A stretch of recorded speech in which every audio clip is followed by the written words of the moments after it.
All right, hi. My name is Dr. Neil Singer, and I'm the President and CTO of AC KINETICS. And I'll be talking about using SystemModeler to rapidly build and verify hardware control systems. So, give you an executive summary of what we'll be talking about here. I'll just give you a little talk about what AC KINETICS does. And then we'll talk about our use of SystemModeler. And I'll present two usage cases. One will be a two-dimensional tilting table demonstration. How many people have seen that downstairs? Just about everybody. Okay, great. If you haven't, you can go down and see it. I'll talk about modeling that system, constructing the hardware, and then the image processing software and integration with SystemModeler. The second case is what we actually do, and that was an intern project, and so that was not our commercial activity, but I'll actually talk about what we do commercially. And that's our second case, and that's the developing, testing, and verifying real-time software in SystemModeler. And I'll talk about our motor drive hardware, that's what, and how we model it, and then our use of SystemModeler in testing and verifying that. And then I'll show some data that we've actually collected using using the system. So first, who is AC KINETICS? Well, we're an independent engineering and motion control design and development company. We're based out of Armonk, New York. That's just north of New York.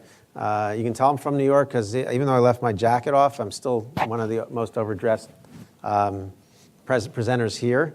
Anyway, we're a bunch of MIT PhD scientists, engineers, developers working together for 25 years. And we've been doing a lot of machine control and vibration control work over that time. Our initial technologies that I worked on in the 90s was residual vibration reduction for motorized equipment. We've done some work with a no-sway crane control that's used for systems that load nuclear fuel rods into reactors, as well as other applications in industry. We worked on hard drives, improving disk drive read-write times and acoustics, and developed, and what we'll be talking about in our current products is we developed proprietary nonlinear optimization technology that for dynamic systems. And that technology we then use to develop an AC induction motor control that saves energy. So that's kind of the background. Oh, and recently we entered into a joint development agreement with Koch Industries, and so we've teamed up with them in order to commercialize this technology. Here's some of our previous licensees. Okay, so the first project was done by every year I run an internship program at the company. Byram Hills High School in Armonk, New York has a program called Senior Explorations. It's a 6 weeks internship. It's a 6-week program for all high school seniors. Everybody has to do it. It's required. And usually the engineering guys come over and call me. So I take in a group of engineers. They're all really excited engineers. I have two of them here, actually, Mike and Pranav. So you can see the list. So Micah Zhang is currently here at UIUC. That's why he didn't have to walk very far. Jordan Levine is in SUNY Binghamton. Matt Schwimmer is at Cornell, and Pranav here as well. Pranav is also currently at UIUC. So I did pretty well. I got two of them came here. Of course, I take credit for it, but they got in before they started working with me, so I can't take too much credit for it. So and I was their supervisor along with Arturo as one of my engineers. And so what they built was a system that looks like this. If you go to the basement, you can see it. It's a labyrinth game. It's a wooden platform. You can buy them for $15 or $12 on Amazon, something like that. It's a wooden toy basically, and they added some $5 servo motors to it and turned it into a 2D table, which is a great way to, for low cost. An Arduino runs it. If you look over here, the USB camera looks at where the marble or the ball, the little metal ball is located. They have a vision program that's written in Java that processes that information, sends it to SystemModeler, and here's the Arduino, and then that feeds back to the system. So let's just take a quick look at it running. And you can see that's me pushing on it with a piece of pipe. And you can see the thing, the ball, the vision camera is up here. The USB camera is watching where the ball is located. You can see in the screen in the back, the vision program is processing the location of the ball and putting it back to the center. And that is running downstairs in case anybody missed it. So,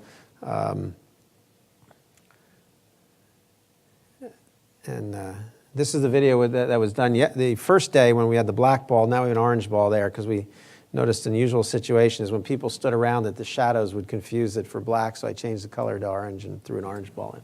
So anyway, so in that modeling the system, now this part, I did this part just to get them started, just to show them that you can model. This is a cool feature of SystemModeler. I actually did a quick model in SystemModeler of the ball, and I get an animation out of it. So I was able to build it with built-in components in SystemModeler, and I'll show the model, and then it's actually controlling it to go around in a square, and it's running a controller, it's a PID controller. It's feeding back the position of the ball, so we get a nice little animation. You can sort of test what you're doing. And just to show you what that actually looks like, this is the model.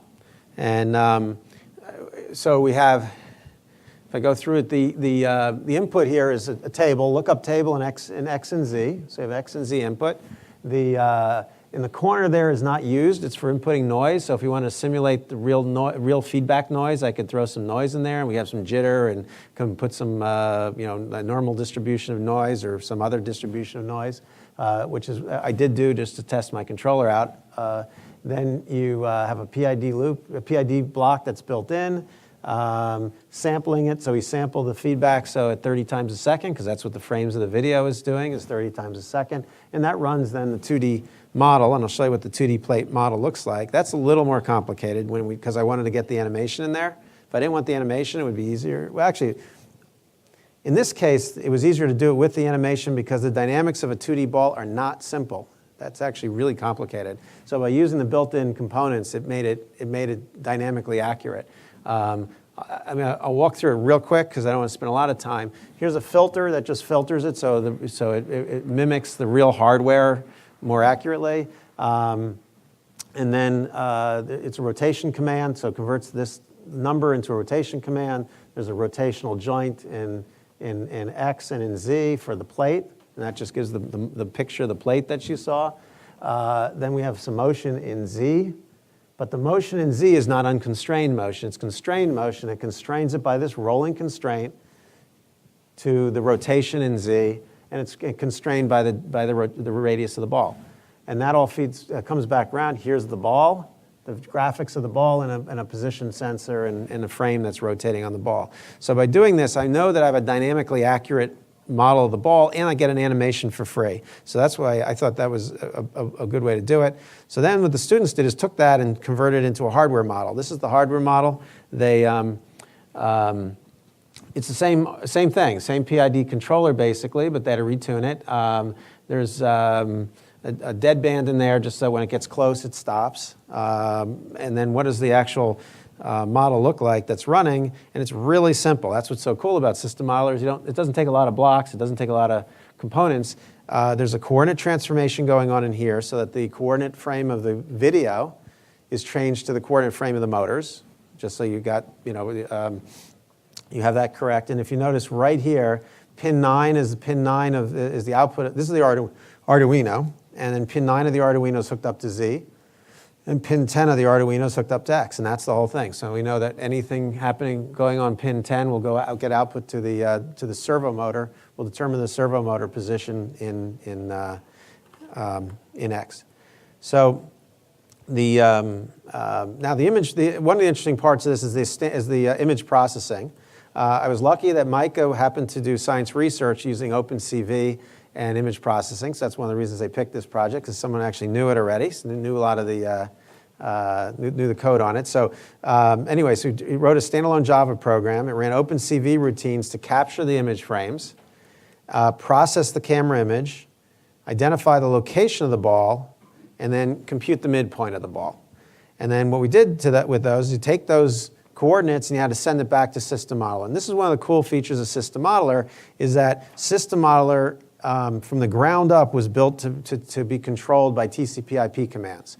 When the program systems simulation center talks to the model, to the running standalone model, it does so through TCP/IP packets. You can take that standalone model and you can run it anywhere. You can run it on any computer. You get the source code. You can move the source code wherever you want, compile it however you want. But the nice thing is it does talk TCP/IP with whatever you want. In our case, we used it for feedback. We could have also just made a panel like for tuning gains. We could have done live tuning of gains with a TCP/IP panel. And to show you how to do that, it's really not that hard. This is the code. That's the code for sending the packets. The first line creates a string with the command. User input values is one of the SystemModeler built-in commands. X is what's the variable we want to change, and user input's the value that was computed above by the vision program. The hex string is some header. My only critique of SystemModeler, Patrick, don't take it personally, was that it wasn't documented. So I had to, with the students, we had to use a packet sniffer to figure out what the packets were and reverse engineer it from what Simulation Center was sending. So I kind of stole the the packet and then figured out how to create it. So we had to put all that, those hex strings had to be there. I'm not sure what they all mean. And then the packet length, and then convert it to ASCII and send it out and flush it. And that's it. To do it in C, because I actually wrote it first in C. I'm not a Java programmer. That's it in C, same kind of thing. You do an sprintf, put it in the buffer, produce those ASCII, those hex header codes, and then convert it all, and then do a write to the socket. You have to. I don't show the opening of the socket, but I can always post that code, Patrick, if they want it on the website. I'm sorry. What was the reason to move to Java from C? Oh no, I just wrote the packet tester in C. Micah was writing the program in Java, and Mike and Pranav and the other guys were writing. So those guys were doing Java, but I did it in C first because I wanted to see how, because I didn't really know Java very well. Then let's see, we got, okay, so now let's look at the second case. That was a great intern project. They did a great job on it. By the way, if anyone's hiring interns, they're right here local, so you guys have two awesome candidates. That's the shameless plug here that we're putting in anyway. But and actually all four of them are great students, so any one of them would be wonderful. So usage case 2, we develop and test we use SystemModeler in our actual workflow, which is why I wanted the students to use it when they came to work with us. So what do? I developed a nonlinear optimization-based algorithm that optimized the magnetic fields and resulting in high efficiency for AC induction motors. So we developed this control architecture that utilizes the existing power converter's capabilities to deliver optimized performance while improving that energy efficiency. And we then successfully deployed it. So just a quick thing about why does anyone care about induction motors, because probably most people here don't really know much about them. It turns out that 45% of the world's electricity winds up going into these things. Okay, that's 45% of all the electricity produced everywhere in the world. It's done they're used in pumps, they're used in materials handling, they're used in HVAC, the fans that carry the air in this building. These motors are everywhere. And so they're using a lot of, in industrial applications, it's even higher. It's 60 to 70%, because in consumer applications, we use less. The other thing that's interesting is that 90% of the cost of a motor system is its energy. So you can afford to spend a lot more money on a better motor, on a better drive, because you're spending the money and the energy over the life of that drive. So this is a prototype that we put together. It's not for sale. It will never be for sale. We're right now teamed up with Koch Industries, and we're licensing the software to drive makers. This drive is used for our testing and for verification and validating the software. It's a beast. It takes 600 volts as its input, and it puts out 900 amps at its peak. It's enough to melt a Tesla. you can, it wouldn't run continuously at that, but it certainly can do a 400 horse motor if it wanted to. And so the problem is that with that kind of power available, it's dangerous to put software in there that's going to be controlling this thing and not knowing if it's going to work. So what we do is we test it. So we test it and we use SystemModeler to test it. So the first thing we do is we'll run our C code in SystemModeler, run a simulation and verify it, and then we'll turn around and we'll run the same software in our hardware. Now obviously we're fused and we have other issues, we have other protections in place and software protections, but what's really cool here is we use the exact same C code in SystemModeler that we use in the drive. It doesn't change. There's not a line of code that changes, okay? It is exactly the same, and so we port it from one to the other, we check it out of the repository, and it goes into one, we check it out of the repository, and it goes into the other. So this is the model. This is an example of a model where I'll run with the motor code. Again, so here's an AC induction motor, inertia, some damping, torque, and a torque profile that we want to test. Over here, we have our digital controller. That's our C code. We have an input for that's a ramp input for the speed, and over here is just a digital clock. That's our servo rate. Right now, this one happens to be running at 4 kilohertz. So it's saying run at 4 kilohertz. We have our inverter that changes the commands from the software into voltages, and that runs a 3-phase motor. To show what's going on inside the controller block, that's the code. That's all the code, SystemModeler code. I don't know if people know the Modelica language, but basically says those are my inputs, those are my outputs. It's an external C code, C function.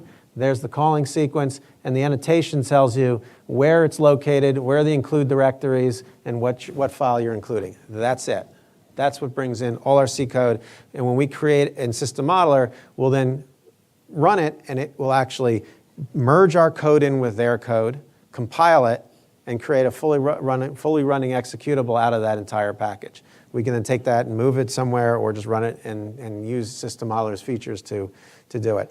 This is an example in the real world of where we're using our drive. It's I don't know if, I know Brian last night got an award from Georgia Pacific. Is he here? Nope, not here. He must be left. And he works, this is actually at the Georgia Pacific. We worked with the people there to do a test. This is on a hardtail winder. So configure the motor to replicate this winder. It's a 60-horse motor, 92% efficient. It's, and we went to a NIST-certified laboratory to test it. And we completed lab tests using the actual, so we went to the field, we measured the torque, the speed of the motor, the inertia, and that's all you need, really. I mean, a motor doesn't know anything other than torque, speed, inertia. That's all it knows, right? It doesn't know anything about what machine it's hooked up to. So what we did is we measured the torque, the speed, and the inertia, and we went to the laboratory and we duplicated all that, and that's what we gave the motor. So then we compared that to the production towel winder. Here's the actual winding machine. It's a big beast. It's a 60-horse motor.